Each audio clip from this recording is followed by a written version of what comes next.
Praise the Lord. आप सबको जय मसीह की। मैं परमेश्वर का धन्यवाद देता हूँ आज की सुबह दिखाने के लिए। एक और दिन परमेश्वर ने हम सबको दिया है, हम सबके जीवन में जोड़ दिया है। हम परमेश्वर को अनगिनत बार धन्यवाद दें, क्योंकि बहुत से लोग हैं जो आज का दिन नहीं देखने पाए, लेकिन ये परमेश्वर की महाकरुणा है, दया है, उसका प्रेम है, उसकी कृपा है कि हम उसके साथ उसके संसार में जीवित और सही सलामत है। ये बहुत बड़ी गवाही है मेरे और आपके जीवन की। मैं आपका दोस्त पास्टर राज मैसी एक नया संदेश लेकर आपके सम्मुख उपस्थित हूं और आप देख रहे हैं मेरा यूट्यूब चैनल जिसका नाम है ब्रदर राज मैसी। मैं आपसे गुजारिश करता हूं मेरे इस चैनल को सब्सक्राइब कीजिए, बेल आइकन को दबाइए ताकि नोटिफिकेशन आपके पास पहुंचे, नया वीडियो नई जानकारी बिना व्यवधान के आपके पास पहुंच जाए। मेरे वीडियोज़ को लाइक कीजिए और शेयर कीजिए और कमेंट्स बॉक्स में आकर मुझसे ज़रूर बातचीत कीजिए। Praise the Lord. आज का संदेश जो है वो बहुत ही ज़रूरी है विश्वासियों के लिए। और आज हम इस चीज़ को देखेंगे कि जब हम इकट्ठा होते हैं, चाहे हम चर्च में इकट्ठा हो रहे हो, चाहे हम कॉटेज मीटिंग में घरों में इकट्ठा हो रहे हो, मीटिंग होती है, जैसे घरों में कोई जन्मदिन है या मंथली मीटिंग है या वीकली मीटिंग है, तो हम जब इकट्ठे होते हैं तो उस समय हम लोग करते क्या हैं, बाइबल हमें क्या बताती है इस बारे में कि हमें करना क्या है। क्योंकि जब हम पढ़ते हैं इब्रानियों की पत्री में उसका 10 अध्याय 24-25 में तो लिखा है कि इकट्ठा होना ना छोड़ें। लेकिन जब हम इकट्ठा होते हैं तो उस समय हमारी प्रक्रिया क्या होती है, हमारा व्यवहार कैसा होता है, हम क्या बातचीत कर रहे होते हैं, इस सारी बातों पर हम ध्यान देंगे आज। और हमें ये भी देखना है कि हमें करना क्या चाहिए। तो बने रहिए मेरे साथ, बहुत ही महत्वपूर्ण संदेश है ये। और मैं गुजारिश करता हूँ कि इस संदेश को आगे भी पहुँचाइए, फॉरवर्ड कीजिए, शेयर कीजिए, ताकि बहुत से लोग इन बातों को जानें और सतर्क सावधान हो जाएं। Praise the Lord. True pulse में आज का सवाल बहुत आसान है। याकूब की पत्री किसने लिखी है? नया नियम में एक पत्री है याकूब, उसे किसने लिखा है? जानते हैं तो कमेंट्स में लिख दीजिए, नहीं तो डिस्क्रिप्शन में आपको इस सवाल का जवाब मिल जाएगा। आइए एक छोटी सी प्रार्थना करके आज के वचन को शुरू करेंगे। प्रभु जी, मैं धन्यवाद देता हूँ आज की सुबह दिखाने के लिए और विनती करता हूँ प्रभु जी, आज के वचन को भी शेयर करने मेरी मदद सहायता कर। मेरे होठों को, मेरे दिल दिमाग को छूकर ब्लेस कर। मेरी आत्मा और मेरा शरीर तेरे ही कब्जे में रहे प्रभु, ताकि बोलने वाला मनुष्य नहीं बल्कि तेरा आत्मा हो। जो भी गुड़ भेद की बातें इस वचन में छिपी हैं वो हम पे प्रकट करना। जितने भी लोग इस वचन को देख रहे हैं, सुन रहे हैं, उन सब पर मैं तेरी आशीष बोलता हूँ। हर एक को आशीषित कर। हर एक की रोग बीमारी, चिंता, परेशानियाँ, दुख, तकलीफें, लड़ाई झगड़े, मनमुटाव, बान पंज, कर्जा, नशा, बेरोजगारी, कमी, घटियां, बुरी बीमारी हर एक के घर से दूर कर दे। तलाक की समस्याओं को दूर कर दे प्रभु जी। और जितने लोगों ने प्रभु जी मुझे YouTube पर, प्रभु इस चैनल पर प्रभु जी अपने प्रेयर रिक्वेस्ट भेजे, उन सब की ओर दृष्टि कर प्रभु जी, और उनके जीवन से सारी दुख, बीमारी, चिंता, परेशानियां दूर कर दे। जो लोग खो गए हैं प्रभु, उन्हें अपनी निगरानी में उनके घरों तक पहुँचा, ताकि प्रभु जी उन घरों में भी आनंद मनाया जाए। मैं धन्यवाद देता हूँ प्रभु जी प्रार्थना के सुने जाने के लिए। प्रभु यीशु मसीह के नाम से मांगता हूँ, आमीन। Praise the Lord. तो आइए आज के संदेश को हम शुरू करेंगे। संदेश है कि इकट्ठा होना ना छोड़ें, इकट्ठा होना ना छोड़ें। लेकिन हम इकट्ठा जब होते हैं तो हम करते क्या हैं? ये बहुत ही गंभीर मसला है। इस बात पर हमें गौर करने की ज़रूरत है, क्योंकि बाइबल हमें कुछ बताती है लेकिन हमारा व्यवहार कुछ और होता है। हम अपनी इच्छा के अनुसार चलते हैं। परमेश्वर का वचन हमें परमेश्वर की इच्छा के अनुसार चलाने का प्रयास करता है। हम बाइबल पढ़ते तो ज़रूर है, लेकिन उस पर अमल नहीं करते, उस पर चलते नहीं। जबकि याकूब में लिखा है, याकूब की पत्री में 1 अध्याय से 22, 23, 24 में आज में जब हम पढ़ें तो वहाँ पर लिखा है कि वचन को सुनने वाले नहीं बल्कि उस पर चलने वाले बनो। तो हमें क्या करना है? परमेश्वर के वचन पर चलने की ज़रूरत है। तो इस वचन को ध्यान से सुनिएगा, पूरा संदेश सुनिए और इसे शेयर भी कीजिए, ताकि बहुत से लोग इन बातों को जानें। क्योंकि ये गलतियां ज़्यादातर मसीही लोग करते हैं और ये बहुत बड़ी गलती है। इससे क्या होता है कि हमारी आत्मिक ग्रोथ रुक जाती है, आपस में मनमुटाव आता है, झगड़े तक हो जाते हैं और आपस में बोलचाल बंद हो जाती है। कलीसिया में भी, परिवारों में भी क्या हो जाता है कि बस दूरी रहो इनसे तो अच्छा है, ऐसी बातें हमारे मनों में आ जाती हैं। क्यों? क्योंकि जब हम इकट्ठा होते हैं तो हम व्यर्थ की बातें करते हैं। व्यर्थ की बातें होती है उस समय जब हम प्रार्थना के लिए इकट्ठे होते हैं, जब हम परमेश्वर के वचन सुनने के लिए इकट्ठे होते हैं। तब हम अगर व्यर्थ की बातें कर रहे हैं तो शैतान को मौका दे रहे हैं। वो तो चाहता है यही कि ऐसे मौक़ों पर भी, ऐसी जगहों पर भी हम अपनी इच्छाएं पूरी करें, हम लड़ाई झगड़े करें, बुराइयां करें, चुगलियां करें और हंसी ठट्टा करें। जबकि हमें वहाँ पर बड़ी गंभीरता से बैठने की ज़रूरत है। जब हम किसी मीटिंग में जाते हैं, चाहे हम चर्च में जाएं, चाहे कॉटेज मीटिंग में जाएं, या किसी भी जगह जाएं जहाँ पर मीटिंग हो रही है, जहाँ पर हमें बुलाया गया है कि वहाँ पर हम सबको मिलकर परमेश्वर की महिमा करनी है, तो वहाँ पर क्या होता है कि हम व्यर्थ की बातों में ज़्यादा समय गुजारते हैं। जाते ही हम क्या करते हैं, हाय हेलो करने के बाद, हाथ मिलाने के बाद, गले मिलने के बाद क्या करते हैं, हम सांसारिक बातों में व्यस्त हो जाते हैं।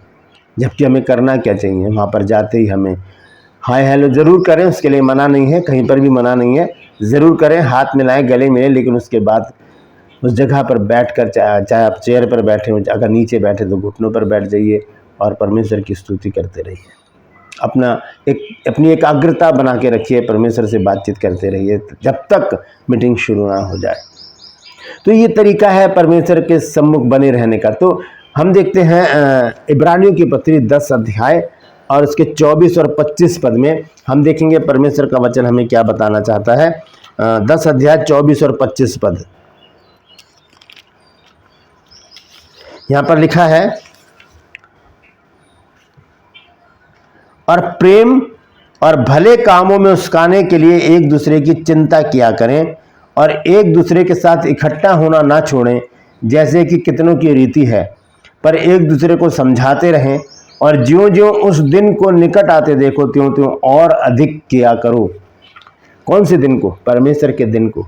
वो दिन आने वाला है जब प्रभु यीशु मसीह अपने आगमन में आने वाले हैं और वो न्याय सिंहासन पर बैठेंगे और दूध का दूध और पानी का पानी कर देंगे।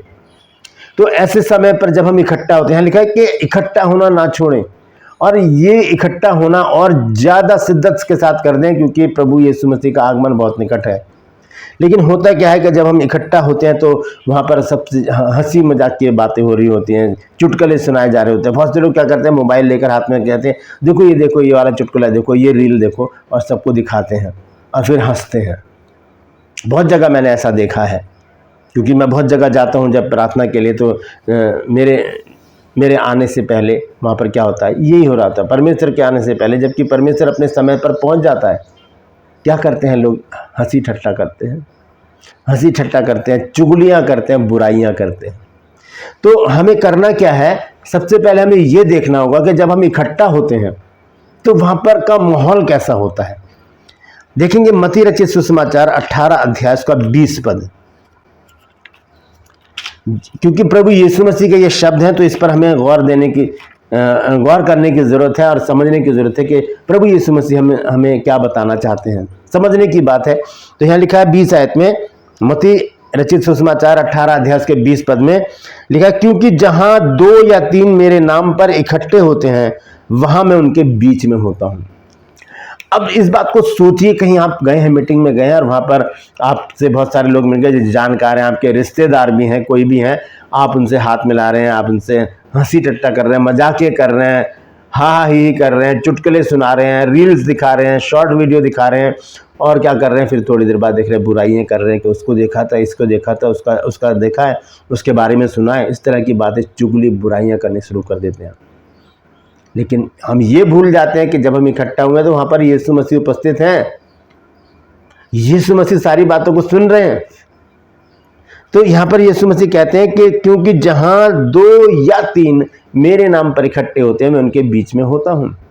और बाइबल कहती है इकट्ठा होना ना छोड़े, क्योंकि इकट्ठा होने पर प्रभु यीशु मसीह हमारे बीच में होते हैं, चाहे 2 लोग हों, चाहे 3 लोग हों, चाहे 300 लोग हों, चाहे 3000 लोग हों। प्रभु यीशु मसीह अपने वायदे के मुताबिक हमारे बीच में होता है, और ये वायदा हम हर एक प्रार्थना में प्रभु यीशु मसीह को याद दिलाते रहते हैं। कहते हैं प्रभु तूने ही तो कहा है कि मेरे नाम पर 2 या 3 जहाँ इकट्ठे होते हैं मैं उनके बीच में उपस्थित होता हूँ। तो प्रभु भी सोचता होगा कि तुम इकट्ठे तो होते हो लेकिन करते क्या हो, हंसी ठट्टा, मजाकें, बुराइयाँ, चुगलियाँ करते हो। जबकि क्या होना चाहिए, गंभीरता से बैठकर परमेश्वर की आराधना स्तुति में मन में आराधना स्तुति करते रहना चाहिए। तो प्रभु यीशु मसीह कहते हैं कि इकट्ठा होना ना छोड़े, क्योंकि जब हम देखते हैं जब यीशु मसीह क्रूसिफाइड हो गए और उनको जब उनकी डेथ हो गई, इसके बाद जब वो तीसरे दिन मुर्दों में से जी उठे, तब चेले क्या कर रहे थे, चेले इकट्ठा थे एक जगह। आइए देखेंगे यूहन्ना रचित सुसमाचार 20 अध्याय और उसका 20 पद और 26 पद। ये लोग इकट्ठे हैं और यीशु मसीह इनके बीच में आते हैं। 20 की 19 है, 19 और 20 आयत लिखा है, उस दिन जो सप्ताह का पहला दिन था, संध्या के समय जब वे वहाँ द्वार जब वहां के द्वार जहां चेले थे यहूदियों के डर के मारे बंद थे, तब यीशु आया और बीच में खड़ा होकर उनसे कहा, तुम्हें शांति मिले। चेले इकट्ठे थे। कितने चेले थे? 11 चेले थे ये, और ये सब एक कमरे में बंद थे। वहाँ पर यीशु मसीह उनके बीच में आ गए। यीशु मसीह अपने वायदों को पूरा करते हैं। उन्होंने कहा कि मेरे नाम पर 2 या 3 जहाँ इकट्ठे होते हैं मैं उनके बीच में होता हूँ। और यहाँ पर यीशु मसीह आ जाते हैं जब ये लोग इकट्ठे होते हैं। इनके अंदर डर है, भय है, क्योंकि यीशु मसीह को इन्होंने अपनी आंखों से देखा है मरते हुए। यहूदियों के डर से ये कमरा बंद करके बैठे हैं और इनके बीच में कौन आ जाता है? प्रभु यीशु मसीह। फिर हम 26 पद में जब हम पढ़ते हैं तो 26 पद में भी लिखा है कि 8 दिन के बाद उसके चेले फिर घर के भीतर थे और थोमा उनके साथ था और द्वार बंद थे। तब यीशु ने आकर और बीच में खड़ा होकर कहा, तुम्हें शांति मिले। तो कैसे मिलेगी शांति? जब हम बुराइयां कर रहे होंगे, जब हम चुगलियां कर रहे होंगे, जब हम हंसी ठट्टा कर रहे होंगे। ये तो बहुत गंभीर मसला है। यहाँ पर तो हम प्रभु के नाम के लिए इकट्ठे हुए हैं। हमें वचन सुनना है, हमें आराधना स्तुति करनी है, हमें प्रार्थना करनी है, अपने लिए प्रार्थना करवानी है। तो हमें गंभीरता से वहाँ पर होना चाहिए। हम हंसी ठट्टा करेंगे तो हम परमेश्वर को ठट्ठे में उड़ाएंगे। देखिए गलातियों 6 अध्याय के 7 पद में लिखा कि धोखा ना खाओ, परमेश्वर ठट्ठों में नहीं उड़ाया जाता, क्योंकि मनुष्य जो बोता है वही काटेगा। जब हम इकट्ठे हुए तो क्या बोल रहे हैं? वहाँ पर हम हंसी ठट्टा कर रहे हैं, हम मजाके कर रहे हैं, चुटकुले सुना रहे हैं, और एक झुंड कहीं खड़ा, एक झुंड कहीं पर है, और वहाँ से हंसी की आवाज़ आ रही है, हंसी ठट्टे की आवाज़ आ रही है, लेकिन कोई भी गंभीरता से मीटिंग में नहीं बैठता। और कुछ जगह क्या हो रहा होता है? खुसर पुसर हो रहा होता है, बुराइयाँ हो रही होती हैं चर्च के लोगों की। बहुत से लोग पास्टर की बुराइयाँ करते हैं, बहुत से लोग राजनीति की बातों में व्यस्त होते हैं, बहुत से लोग क्या करते हैं कि क्रिकेट की बातों में व्यस्त होते हैं। भाई ये माहौल बना होता है इकट्ठे होने पर, लेकिन ये माहौल हमें स्वर्ग तक नहीं पहुंचाएगा, ये हमें अधोलोक में लेकर जाएगा। तो यहाँ पर प्रभु यीशु मसीह की उपस्थिति मैं बता रहा हूँ आपको। जब ये चेले एक कमरे में बंद थे तो यीशु मसीह वहाँ पर उपस्थित हो गए, क्योंकि यीशु मसीह ने कहा है मत्ती 18:20 में कि मेरे नाम पर 2 या 3 जहाँ इकट्ठे होते हैं मैं उनके बीच में होता हूँ। लेकिन हम क्या कर रहे होते हैं जब यीशु मसीह हमारे बीच में होते हैं? चुगली, हंसी ठट्टा कर रहे होते हैं। देखिए मत्ती 7 अध्याय और इसके 1 पद में लिखा है कि दोष मत लगाओ कि तुम पर भी दोष ना लगाया जाए। हम क्या करते हैं मीटिंग में? जब मीटिंग शुरू होने में टाइम होता है तो हम व्यर्थ की बातों में अपने टाइम को गवा देते हैं, बुराइयां कर करके, दोष लगा लगा के। उसको देखा, वो ऐसा है, वो ऐसा है, वो ऐसा कर रही है, वो ऐसा कर रहा है। बाइबल कहती है कुलुस्सियों 3 अध्याय 25 पद में कि जो बुरा करेगा वो अपनी बुराई का फल पाएगा। वहाँ किसी का पक्षपाती है, चाहे मैं हूँ चाहे आप हो। परमेश्वर किसी का पक्ष नहीं करता, बुराई का फल ज़रूर मिलता है। तो हम बुराई ना करें, बल्कि परमेश्वर की उपस्थिति को जानते हुए सारा आदर मान हम परमेश्वर को दें। प्रभु यीशु मसीह हमारे बीच में होता है जब हम इकट्ठे होते हैं। हम देखते हैं कि हमें करना क्या चाहिए जब हम किसी मीटिंग में इकट्ठा होते हैं, हम किसी सेमिनार में इकट्ठा होते हैं, हम चर्च में इकट्ठा होते हैं। तो चर्च शुरू होने से पहले, मीटिंग शुरू होने से पहले हमें करना क्या चाहिए? आइए देखेंगे 1 कुरिन्थियों 14 अध्याय और उसका 26 पद। 1 कुरिन्थियों 14 अध्याय के 26 पद में लिखा है, इसलिए हे भाइयों क्या करना चाहिए? फिर प्रश्न सूचक चिन्ह है, क्वेश्चन मार्क है कि क्या करना है, हमें क्या करना चाहिए? जब हम इकट्ठे होते हैं हमें क्या करना चाहिए? लिखा है कि जब तुम इकट्ठे होते हो तो हरेक के हृदय में भजन या उपदेश या अन्य भाषा या प्रकाश या अन्य भाषा का अर्थ बताना, सब कुछ आत्मिक उन्नति के लिए होना चाहिए। कैसे होगी आत्मिक उन्नति? जब हम संसारिक बातों में लगे हैं इकट्ठा। आए हम मीटिंग के लिए, आए हम वचन सुनने के लिए, लेकिन क्या कर रहे हैं? हम संसारिक बातें कर रहे हैं। तो क्या लिखा है कि क्या करना चाहिए? जब तुम इकट्ठे होते हो तो हर एक के हृदय में भजन और उपदेश होना चाहिए। भजन उपदेश क्या है कि जो हमने सुबह बाइबल में पढ़ा उसको अपने दिमाग में रखें, उस पर मनन करते रहें और अपने मन में आराधना स्तुति करते रहें। ये परमेश्वर की उपस्थिति को और भी सॉलिड बना देगा। हमें पता चलेगा कि प्रभु हमारे बीच में है। अगर संसारिक बातों में रहेंगे तो कुछ भी पता नहीं चलेगा, पता ही नहीं चलेगा कि प्रभु है या नहीं है। परमेश्वर की उपस्थिति हमें महसूस कब होगी? जब हम खुद आत्मिक होंगे, जब हम खुद गंभीर बनकर उस सभा में बैठेंगे। और इसी तरह से हम इफिसियों में पढ़ते हैं 5 अध्याय और उसके 19 पद में। देखिए वहां पर क्या लिखा है, यहां पर लिखा है, और आपस में भजन और स्तुति गान और आत्मिक गीत गाया करो और अपने अपने मन में प्रभु के सामने गाते और कीर्तन करते रहो। लिखा है आपस में, जब हम इकट्ठे होते हैं आपस में क्या करना है, भजन स्तुति गान और आत्मिक गीत गाया करें। सब इकट्ठे जब हो गए तो कहते हैं चलो जब तक पास्टर जी आते हैं या जब तक मीटिंग शुरू होती है चलिए एक भजन गा लेते हैं। सब लोग ताली बजाएं, साज बजाकर प्रभु की आराधना स्तुति करें, माहौल बनाएं वहाँ का ऐसा कि परमेश्वर की उपस्थिति महसूस हो हर एक जन को। वहाँ का वातावरण ऐसा बनाने की जिम्मेदारी कांग्रीगेशन की है, हम लोगों की है जो सुनने आते हैं वचन को, जो परमेश्वर की उपस्थिति में आते हैं। वो जिम्मेदारी हमारी है कि हम उस माहौल को बनाएं कि परमेश्वर की उपस्थिति को हर एक जन जो इकट्ठा होता है वो महसूस करे। क्या करना है, लिखा है कि और आपस में भजन और स्तुति गान और आत्मिक गीत गाया करो और अपने अपने मन में प्रभु के सामने गाते और कीर्तन करते रहो। बुराइयां नहीं, हंसी ठट्टा नहीं, चुगलियां नहीं, गाना गाना है, कीर्तन करना है, भजन गाने हैं, स्तुति करनी है, आराधना करनी है परमेश्वर की, मन मन में इसको करते रहना है। अगर कुछ लोग इकट्ठे हो गए हैं तो कहते हैं आइए चले हम ये तब तक कुछ गीत गा लेते हैं ताकि वो वातावरण वैसा बन जाए कि प्रभु की उपस्थिति हर एक जन को महसूस हो। Praise the Lord. आइए अंत में एक वचन में और आपके साथ शेयर करना चाहता हूँ। कुलुस्सियों की पत्री है 3 अध्याय 16 और 17 पद। देखिए यहाँ पर क्या लिखा है कि मसीह के वचन को अपने हृदय में अधिकाई से बसने दो और सिद्ध ज्ञान सहित एक दूसरे को सिखाओ और चिताओ और अपने अपने मन में अनुग्रह के साथ परमेश्वर के लिए भजन और स्तुति गान और आत्मिक गीत गाया करो। अब जब हम इकट्ठे होते हैं तो क्या करते हैं, बुराइयां चुगलियां हंसी ठट्टा चुटकुले वगैरह चल रहे होते हैं, लेकिन हम इस बात पर ध्यान दें अगर हम वचन में कमज़ोर हैं तो हमारे बीच में कोई जन ऐसा ज़रूर होता है जो वचन का ज्ञाता होता है। हमें पता होता है कि इनको वचन की बहुत जानकारी है, हम उनकी संगति में आए, उनसे पूछें कि ब्रदर या सिस्टर पास्टर जी, उनसे कहें कि हमें इस वचन के बारे में समझाइए, ये मैंने पढ़ा था ये मेरी समझ में नहीं आ रहा है। तो वहाँ पर एक वातावरण बनेगा। आप वचन को पूछ रहे हैं तो आपके सवाल को बताने के लिए जिस व्यक्ति को आपने चुना है, जो वचन के ज्ञाता है, जब वो बताना शुरू करेंगे तो आसपास के लोग भी सुनेंगे, उनके भी कानों में पड़ेगा, वो भी वहाँ पर इकट्ठे हो जाएंगे और क्या होगा, उसके लिए क्या होगा कि वो आत्मिक उन्नति का कारण बन जाएगी वो बात। सब लोग उस बात को जब सुनेंगे, हो सकता है कि और दूसरों को भी ना पता उस बारे में जो सवाल आपने पूछा है, उनको भी उस सवाल का जवाब मिल जाए।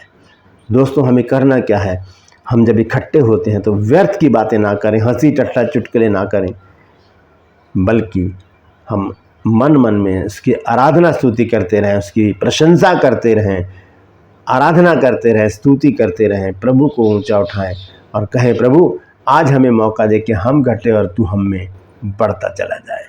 Praise the Lord. परमेश्वर इन वचनों के द्वारा हम सबको आशीष दे।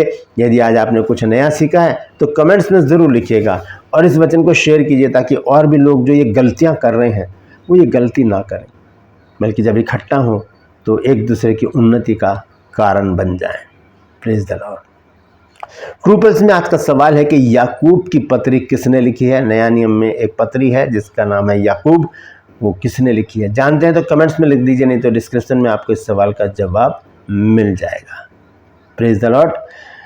आपसे गुजारिश करता हूं कि मेरे इन चैनल्स को सब्सक्राइब कीजिए, बेल आइकन को दबाइए ताकि नोटिफिकेशन आपके पास पहुंचे, नया वीडियो नई जानकारी बिना व्यवधान के आपके पास पहुंच जाए। मेरे वीडियोस को लाइक कीजिए और शेयर कीजिए और कमेंट्स बॉक्स में आकर मुझसे ज़रूर बातचीत कीजिए। Praise the Lord. आज के लिए बस इतना ही, फिर मिलूंगा एक नए संदेश के साथ एक नया वीडियो लेकर। तब तक के लिए मुझे इजाज़त दीजिए, लेकिन अपना और अपनों का ख्याल रखिए, ध्यान रखिए कल संडे है, अगर चर्च जा रहे हैं तो वहाँ पर गंभीरता से जाएं और मन मन में आत्मिक गीत गाएं, भजन करें, व्यर्थ की बातें आपसे दूर रहें। Praise the Lord. परमेश्वर आप सबको आशीष दे।